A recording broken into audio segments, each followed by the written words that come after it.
Cuando un adolescente desaparece, lo mínimo que debería pasar es que la sociedad entera se detenga a buscarla. Pero cuando ese adolescente es indígena, a veces ni las alarmas suenan. Emily Pike tenía solo 14 años cuando salió de un hogar grupal en Arizona y nunca regresó. 2 semanas después, lo que encontraron fue algo que nadie, ni su madre ni su comunidad, jamás podrá olvidar. Hola mi gente, bienvenidos a su canal Delitos de Sangre. Yo soy Magali, gracias por regalarme un poco de su tiempo hoy. Como siempre, me tomo unos segundos para invitarlos a que se suscriban al canal, me dejen un like o un comentario para que este video llegue a donde más personas. Y mi gente, lo que les voy a contar hoy es fuerte. Y no solo porque le pasó a Emily, sino porque su historia representa algo que lleva ocurriendo por generaciones en comunidades indígenas de los Estados Unidos. Y tristemente, sigue pasando frente a nuestros ojos. Y hoy quiero hablar por Emily, pero también por todas las niñas y mujeres indígenas que siguen esperando justicia. Y ahí mismo es donde entra Emily Pike. Emily tenía solo 14 años y era miembro de la tribu San Carlos Apache en Arizona. Su historia no debería haberse acabado así, pero en febrero de este año su nombre se sumó a la dolorosa lista de mujeres y niñas indígenas desaparecidas o asesinadas cuando su cuerpo fue encontrado sin vida cerca de Globe, Arizona. En circunstancias tan crueles que cuesta imaginar que alguien pudiera hacerle eso a una niña. A una niña. Arizona se encuentra en el tercer lugar a nivel nacional por el número de mujeres indígenas desaparecidas y asesinadas. Y el CDC ha identificado que el homicidio es una de las causas principales de muerte entre las mujeres indígenas americanas y nativas de Alaska. Pero antes de hablar de todo eso, quiero que conozcan a Emily, porque ella era mucho más que un nombre en una noticia, ¿ok? Así que vamos a conocer a Emily. Emily Carla Pike nació el 16 de mayo de 2010. Era la hija de Stephanie Dole, a quien todos conocen como Steph, y Jansen Pike. Creció en la Reserva San Carlos Apache, un territorio enorme que abarca más de 1,5 millones de acres de desierto y bosque en el sureste de Arizona, donde ella vivía con sus hermanos Jasper, Destiny, Thierry y Josiah. Emily era una niña dulce, amorosa, callada, un poco tímida. Amaba el arte, los animales, el color rosado, todo lo que brillaba y soñaba en convertirse algún día en veterinaria. Se llevaba súper bien con su familia, especialmente con 2 de sus primas de su misma edad, Jaden y Tyria.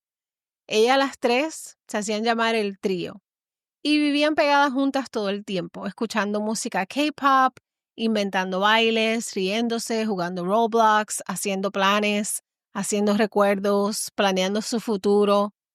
Su madre Stephanie Doles, que siempre ha hablado con orgullo del espíritu fuerte de Emily, recuerda que desde pequeñita Emily tenía una risa contagiosa, que era dulce pero también testaruda, como si su alma supiera que en este mundo iba a necesitar defenderse. Dice que le gustaba mucho dibujar, correr al aire libre y siempre estaba cuidando de otros niños más pequeños, incluso cuando era ella que a veces necesitaba que la cuidaran. Pero la infancia de Emily no fue fácil. Desde el inicio su vida estuvo marcada por los retos que tantas niñas indígenas enfrentan en este país. Pobreza, marginación, racismo y un sistema que parece estar diseñado para fallarles. Su familia pasó por momentos muy duros, como tantas otras dentro de las comunidades indígenas. Problemas de vivienda, dificultades económicas y la constante falta de acceso a servicios de salud mental y apoyo social comenzaron a hacer mella. En algún momento, por razones que no se han hecho públicas, Emily terminó siendo colocada en un hogar grupal, uno de esos lugares que en teoría existen para proteger a niñas en riesgo, pero que muchas veces terminan siendo trampas de abandono institucional. Y como muchas familias en contextos difíciles, la suya también tenía sus luchas y dilemas. El papá de Emily Jensen siempre estuvo entrando y saliendo de prisión durante años y en este momento, ahora mismo, sigue cumpliendo una condena por daños criminales. Su mamá Steph ha lidiado con problemas de adicción, pero en diciembre de 2024, ella compartió públicamente que estaba sobria y que estaba trabajando para recuperar a su familia. Y de hecho, los hijos de Steph estaban viviendo con su abuela Frida y la familia la animaba a que consiguiera trabajo y se estableciera para que sus hijos regresaran a vivir con ella. Y todo indicaba que estaba dando pasos firmes hacia un nuevo comienzo junto a su familia y para recuperar a sus hijos. Pero claro, todo este contexto, como la separación, la inestabilidad, la lucha de sus padres, afectaron emocionalmente a Emily, que ya empezaba a mostrar señales de crisis.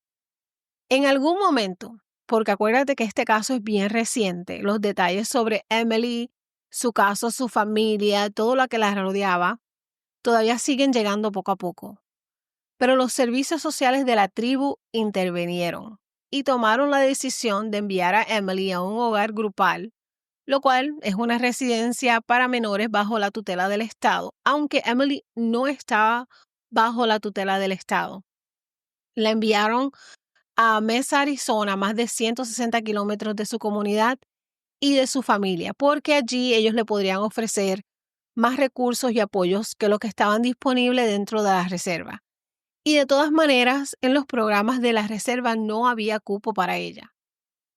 Para su familia, especialmente para su mamá, no era fácil tenerla lejos, pero confiaba en que el sistema de protección infantil estaba ahí para cuidarla, y es por eso que cuando dejaron de saber de ella, nunca imaginaron lo que realmente había pasado. Este lugar grupal, el Group Home, se llama Sacred Journey Inc. y es una organización que tiene varias casas en la zona de Mesa y que recibe a niñas entre 7 y 17 años. En su página de internet dicen que buscan romper el ciclo de abuso intergeneracional, que ofrecen un ambiente terapéutico, seguro, con enfoque cultural y emocional. O sea, en papel suena ideal y perfecto. Pero ya veremos que las cosas no siempre fueron así. Durante su estadía más reciente allí, Emily intentó adaptarse. Ella hizo amigas, decoró su cuarto con luces y peluches, y hasta se iba y se hacía las uñas los viernes junto con las otras niñas. Y aunque no todas las jóvenes podían tener celular en este lugar, porque de eso dependía del permiso de su trabajadora social, Emily mantenía contacto con su familia tanto como ella podía. Incluso dejó un mensaje de voz muy lindo para una de sus primas. En este mensaje le decía cuánto la extrañaba, que ojalá pudiera visitarla pronto, y termina con un te amo. Su familia la visitaba tanto como podían, y Emily les decía que pronto volvería a la casa y hasta planearon una salida juntas para ella y el trío. Bueno, las otras dos, las tres hacían el trío, pero para cuando ellas se reunieran de nuevo. A pesar de que Emily sonaba optimista, ella no era feliz allí. Y eso se refleja en algo muy claro. El hecho de que Emily se escapó de este hogar para niñas un total de 5 veces según reportes de la policía de Mesa desde 2023. La última vez que huyó del hogar fue el 27 de enero de 2025 y esa fue la última vez que alguien la vio con vida. El 27 de enero de 2025, Emily volvió a hacer lo que ya había intentado varias veces antes, escaparse del hogar grupal, pero esta vez no regresó. Ese día, según una amiga suya, que también vivía en el grupo, Emily le pidió a una de las trabajadoras del hogar que la dejaran usar la computadora para hablar con su mamá, pero no se lo permitieron y ella no pudo llegar a hablar con su mamá. Más tarde, ese mismo día, llegó un grupo de una iglesia local para hacer actividades con las niñas y ahí fue, mientras todas estaban distraídas con los visitantes, que Emily aprovechó que todo el mundo estaba ocupado para escabullirse. Otra de las niñas, quien ha sido identificada solo como Chelsea para proteger su identidad, dijo que Emily le había comentado que quería encontrarse con un muchacho al que conoció durante su clase de guitarra. un muchachito que a ella le gustaba y estaba emocionada por verlo. Y se cree que Emily usó una de las ventanas de su cuarto para escaparse sin que nadie la viera, justo mientras el grupo de la iglesia estaba allí. Y esta no era la primera vez que alguien se escapaba así, porque otras jóvenes que han pasado por este hogar han contado que era común que las niñas se escaparan por la ventana o por la parte de atrás sin que el personal pudiera detenerlas. Era como si ya supieran exactamente cómo y cuándo hacerlo. El problema es que pasaron varias horas antes de que alguien del personal se diera cuenta de que Emily no estaba en ninguna parte de la casa.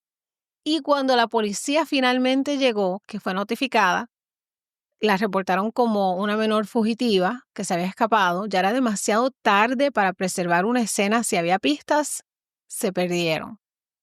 La policía de Mesa dijo que Emily era una chronic runaway, o sea que ya se había escapado antes y que había sido localizada al menos 3 veces antes de fugarse del mismo lugar. Pero como sabemos, cuando una niña se escapa de su casa o de donde sea que estaba, la alerta Amber no es activada porque no es un rapto.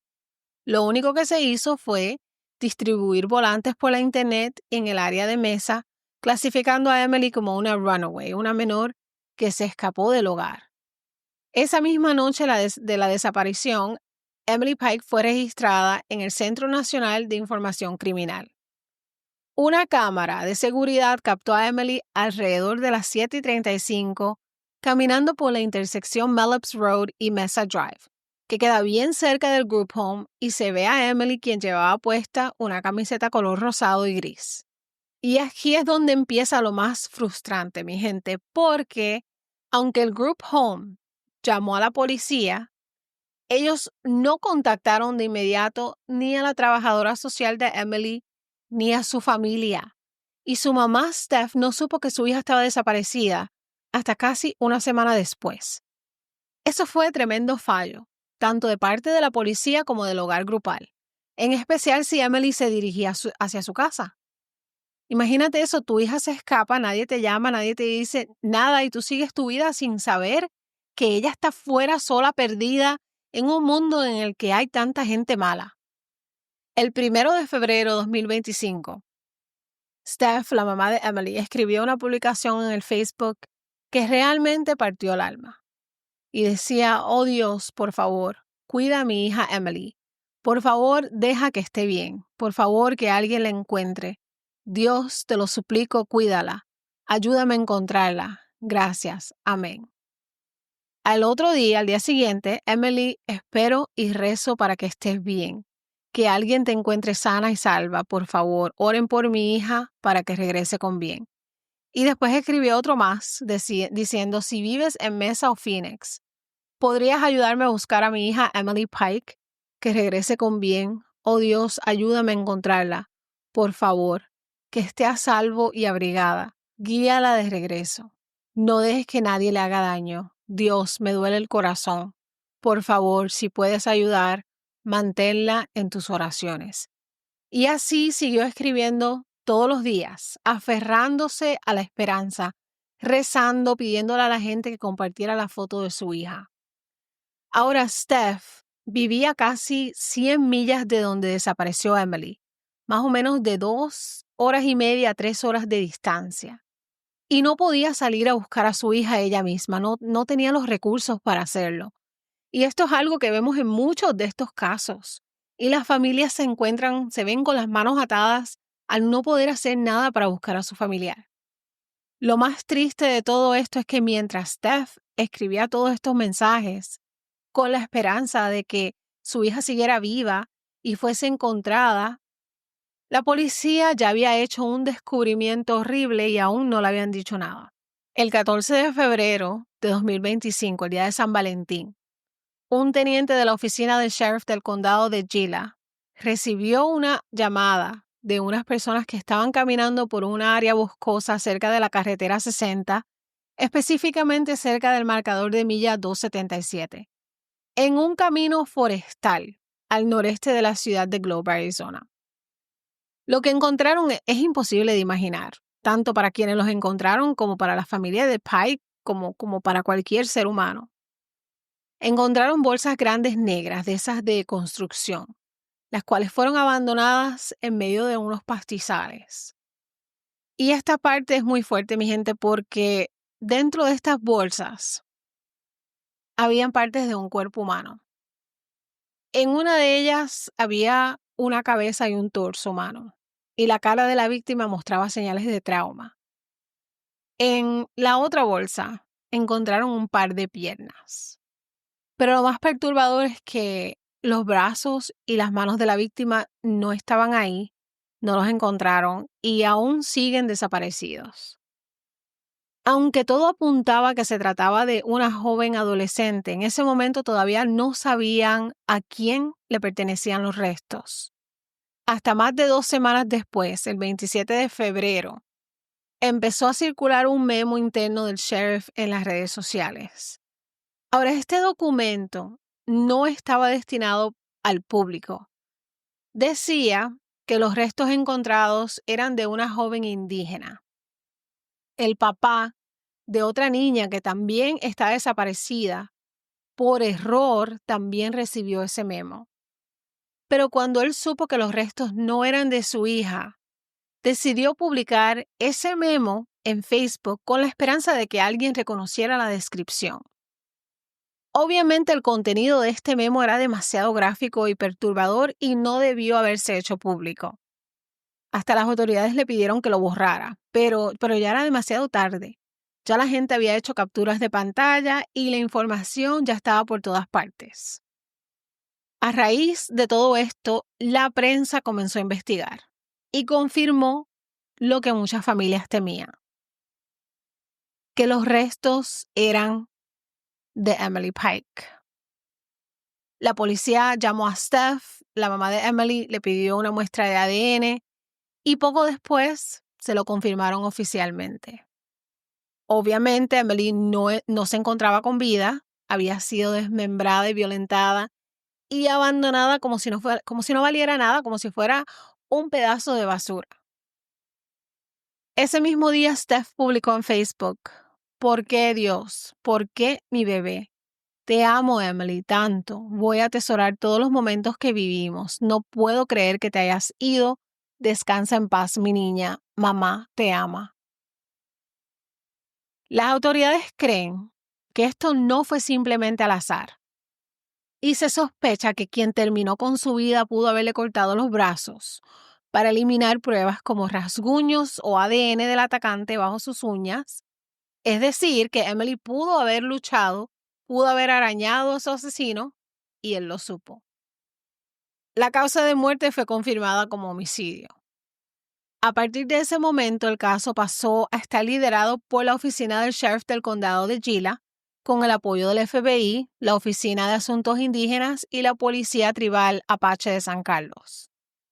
Hasta el día de hoy se han hablado de 3 sospechosos identificados y que están siguiendo múltiples pistas, aunque no han dicho que no tienen pruebas de que se trate de alguien que sea un asesino en serie.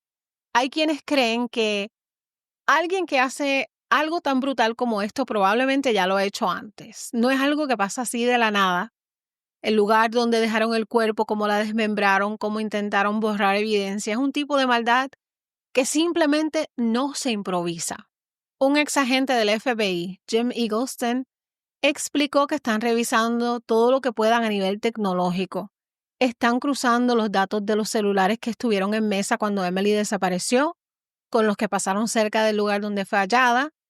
También están viendo si el asesino dejó alguna especie de firma o patrón en la escena del crimen, algo que revele su personalidad o su intención.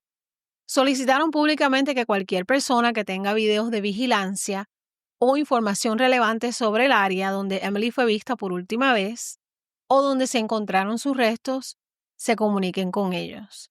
Y los números que dieron fueron el de la oficina del sheriff del condado de Gila, 928-402-3525, el del FBI, agente especial de asuntos indígenas, al 505-917-7830, la Policía Tribal de San Carlos, 928-475-1755.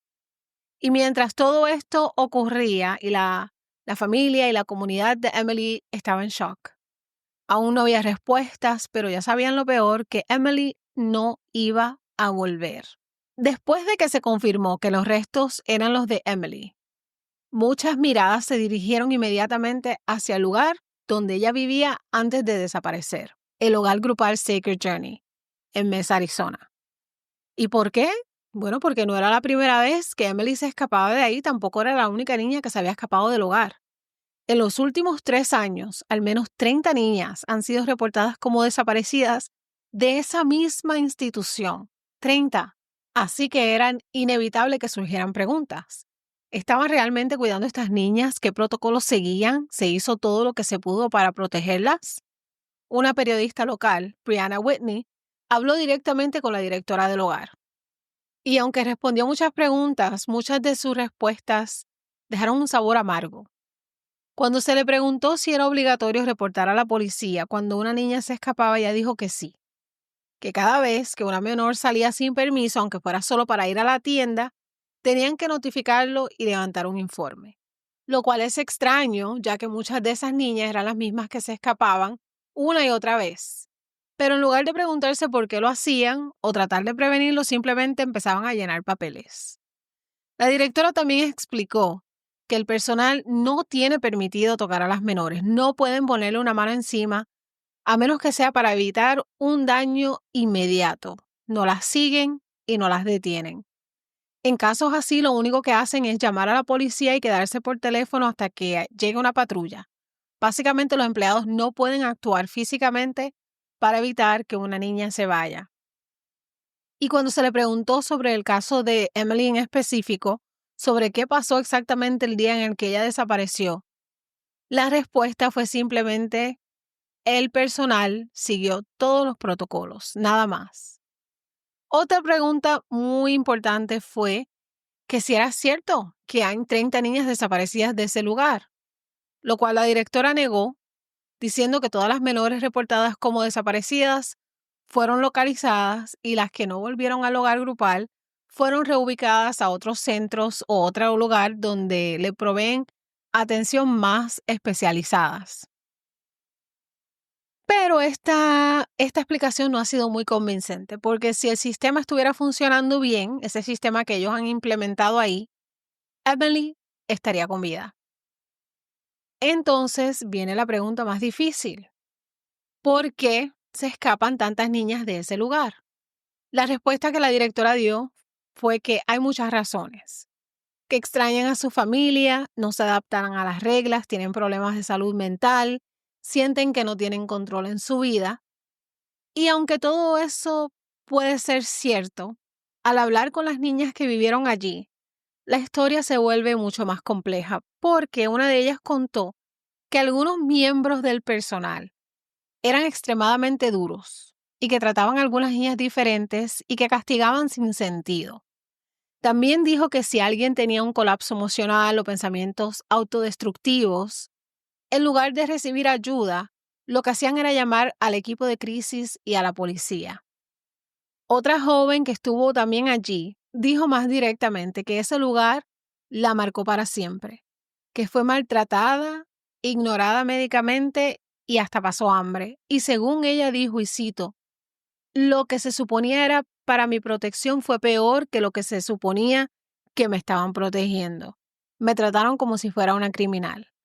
Y no fue la única, porque la madre de una de las niñas que estuvo en ese hogar escribió una reseña diciendo: este lugar es terrible, las niñas se escapan todo el tiempo, no hay supervisión, si tu hija tiene problemas serios, no la envíes ahí, solo la van a empeorar.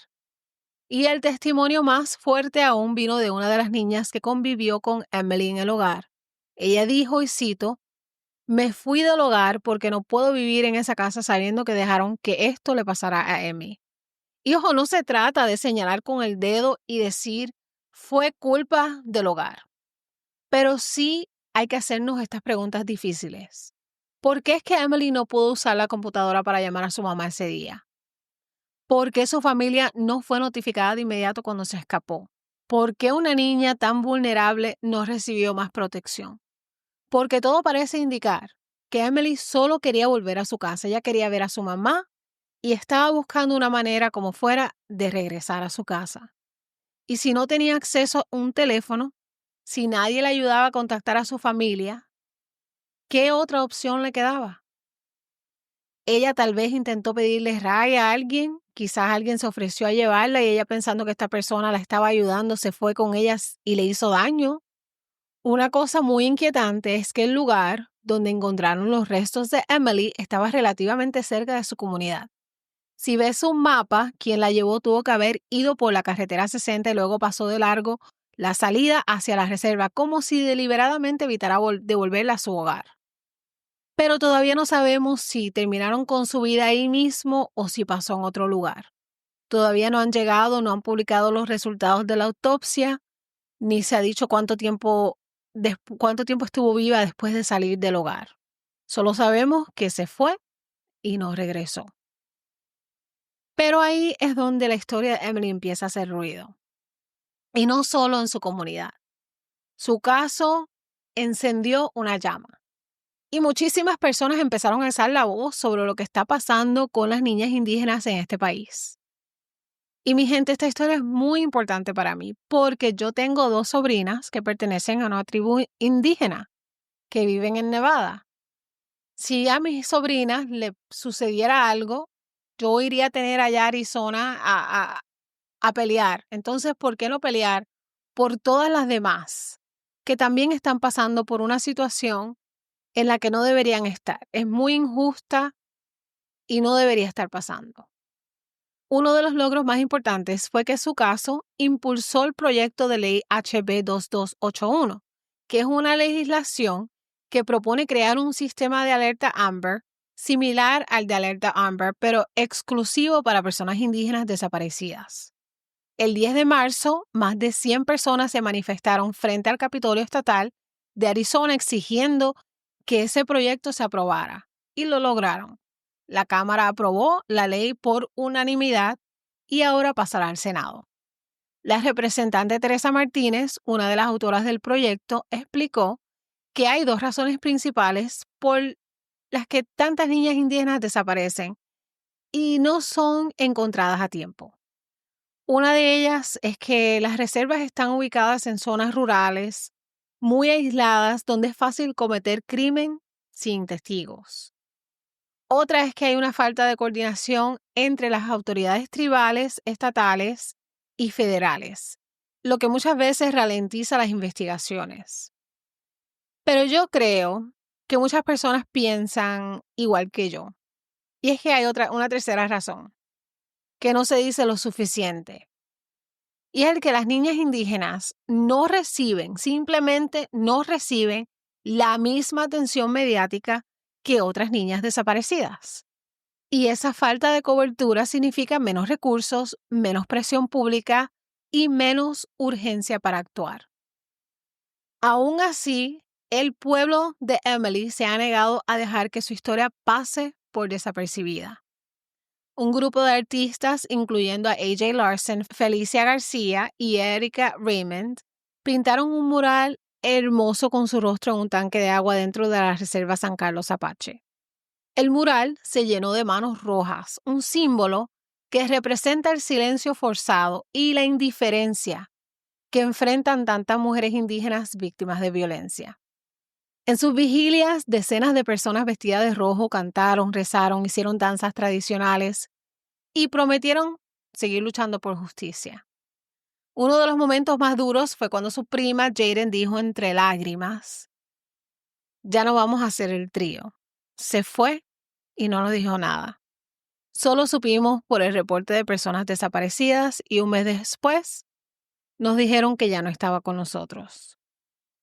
Su mamá, Steph, se veía completamente perdida, la pobre mujer vacía, con el alma destrozada, y solo pudo decir: "Era inocente, era una bebé, no merecía esto.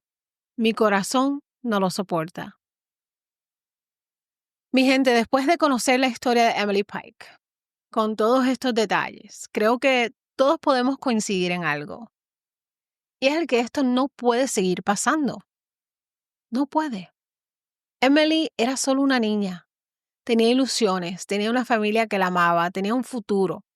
Y aunque su entorno familiar no era perfecto como el de muchísimos jóvenes en este país, ella merecía protección, amor, guía y sobre todo seguridad. Pero el sistema falló. Le falló la institución que debía cuidarla. Le falló el proceso que no notificó a su familia cuando desapareció. Le falló la sociedad entera, que sigue sin mirar de frente la violencia que enfrentan las mujeres y niñas indígenas todos los días. Y es por esto que es tan importante que su historia no se pierda entre otros titulares, entre otros casos. Emily no es solo un número, no es solo una estadística. Fue una vida que merecía ser vivida.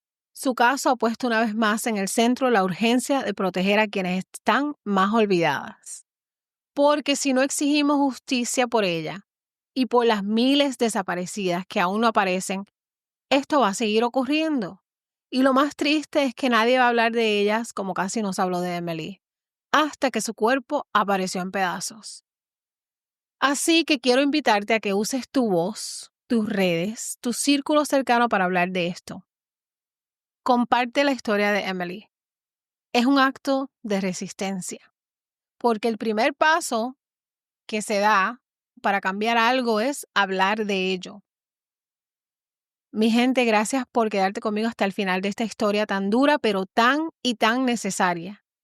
Te invito a que me dejes tu comentario con tu sentir, tu opinión o simplemente un mensaje para honrar la memoria de Emily. Cada palabra cuenta, cada gesto suma. Si aún no lo has hecho, te invito a suscribirte al canal porque aquí seguimos hablando historias que otros prefieren ignorar. Porque mi gente, la justicia no llega sola. Hay que gritarla, hay que exigirla. Y esta historia fue por Emily y por todas las que todavía no han sido encontradas. Hasta aquí les llego, mi gente. Gracias por acompañarme una semana más. Los quiero mucho. Hagan bien sin mirar a quién. Delitos de sangre. Suscríbete al canal para que no te pierdas más casos de historias reales. Bye.